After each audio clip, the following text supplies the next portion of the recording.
ଦୁଃଖ କୁହାଯାଏ ଏହାକୁ, ଯାହାକୁ ଦେଖିଲେ ଆଖିରୁ ଲୁହ ଆପେ ଆପେ ଆସିଯିବ। ଖାଇବା ମୁଠି ବି ଭାଗ୍ୟରେ ନାହିଁ।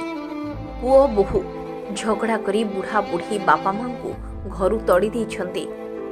ବୁଢ଼ା ବାପା ମା' କେଉଁଠି ଅଛନ୍ତି, କେମିତି ଅଛନ୍ତି, ତାଙ୍କର ଟିକିଏ ବି ହେଲେ ଚିନ୍ତା ନାହିଁ। ଠିକ୍ ସେହି ପୁଅ ବୋହୂ ଝିଅଙ୍କୁ ବାପା ମା'ଙ୍କୁ ଏପରି ଅବସ୍ଥାରେ ଛାଡ଼ି ନିଜେ ଖାଇ ପିଇ ଆରାମରେ ଦିନ କାଟୁଛନ୍ତି। ଏଇଆ ଦେଖିବା ପାଇଁ ବୋଧେ ବାପା ମା' ଜନ୍ମ କରିଥାନ୍ତି। ଧର୍ମ ସହିବନି ତାଙ୍କୁ, ଯେଉଁମାନେ ଏପରି ଅବସ୍ଥାରେ ଡ୍ରେନ୍ କଡ଼ରେ ଏହି ହାଡ଼ଭଙ୍ଗା ଶୀତରେ ଛାଡ଼ି ଦେଇଛନ୍ତି ଦୁଃଖୀ ବାପା ମା'ଙ୍କୁ। ଟିକେ ନଜର ପକାନ୍ତୁ କିପରି ଅବସ୍ଥାରେ ଏଠି ପଡ଼ି ରହିଛନ୍ତି ଏହି ବୃଦ୍ଧ ବୃଦ୍ଧା ଦୁଇଜଣଙ୍କୁ।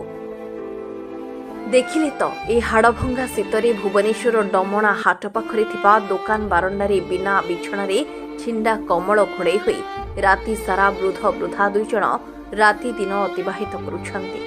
କିଏ ମୁଠେ ଦେଲେ ଖାଉଛନ୍ତି, ନଦେଲେ ଉପାସରେ ଶୋଉଛନ୍ତି। ଆଉ ଦିନରେ ଦୋକାନ ପାଖରେ ଡ୍ରେନ୍ କଡ଼ରେ ଅପରିଷ୍କାର ଜାଗାରେ ମାଛି ଭଣ ଭଣ କୁକୁରଙ୍କ ସହ ଦିନ କଟୁଛି। ଯାହା ସୂଚନା ମିଳିଛି, ଏ ବୃଦ୍ଧ ବୃଦ୍ଧା ଦୁଇଜଣ ଫୁଲବାଣୀ ଜିଲ୍ଲା ଜି ଉଦୟଗିରିର ବୋଲି ଜଣାପଡ଼ିଛି। ଏପର୍ଯ୍ୟନ୍ତ ସରକାରୀ ସାହାଯ୍ୟ ମିଳିପାରିନି। ଅପେକ୍ଷାରେ ବୃଦ୍ଧ ବୃଦ୍ଧା।